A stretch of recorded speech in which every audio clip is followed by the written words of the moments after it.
So you took a wrong turn on the internet. Now your computer's acting a little funny, maybe a little bit glitchy, or maybe it's just having some issues loading up, or you're getting strange pop ups, your computer's talking to you now.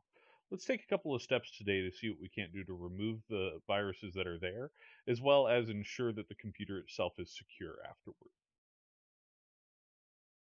So, when a lot of people think about free antivirus or antivirus that's built into Windows, it kind of looks a little bit like this.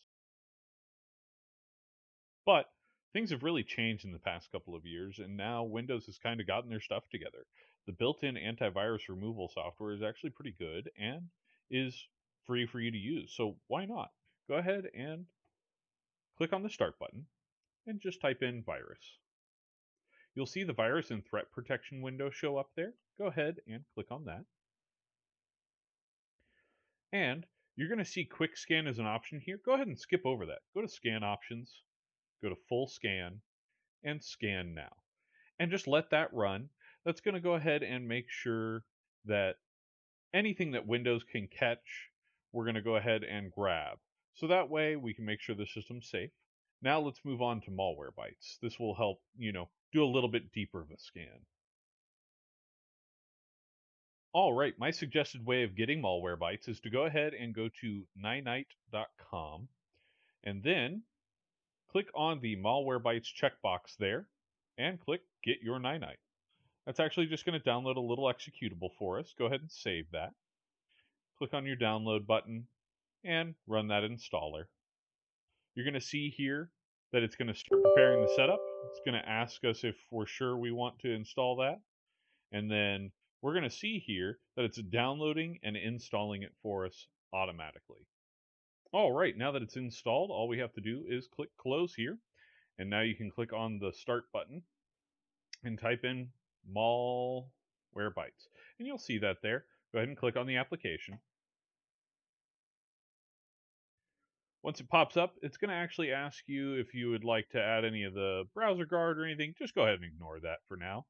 And then we're going to see that we can activate a license or that we can use this full version for now for 14 days.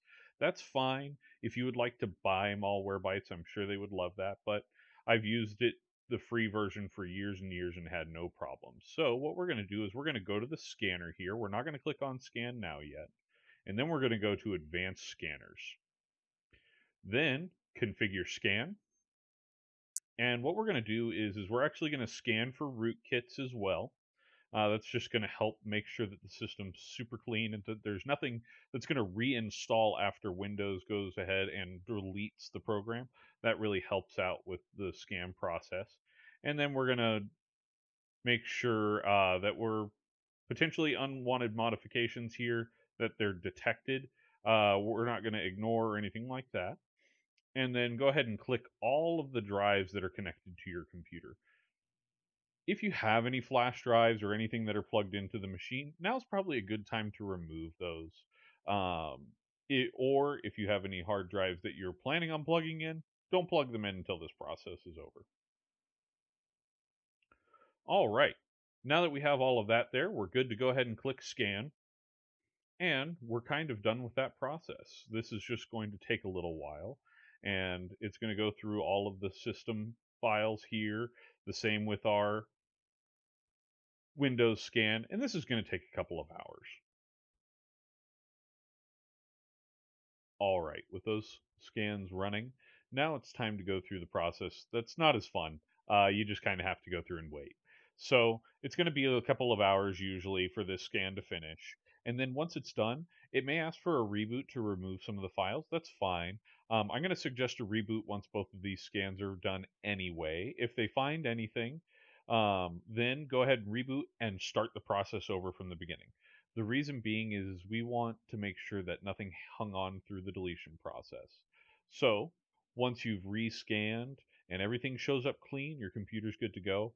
If for whatever reason you've scanned 2 or 3 times, rebooted, gone through this process, and things are still hanging on, unfortunately, it may be time for you to go ahead and reload your Windows operating system. You may need to take it to a tech to get that done, or take a look at some of our other videos coming up here soon to see how to do that. With that said, we hope you guys have a nice rest of the day. And if you have any suggestions for future videos, just let us know in the comment section down below. Thank you very much. Bye bye.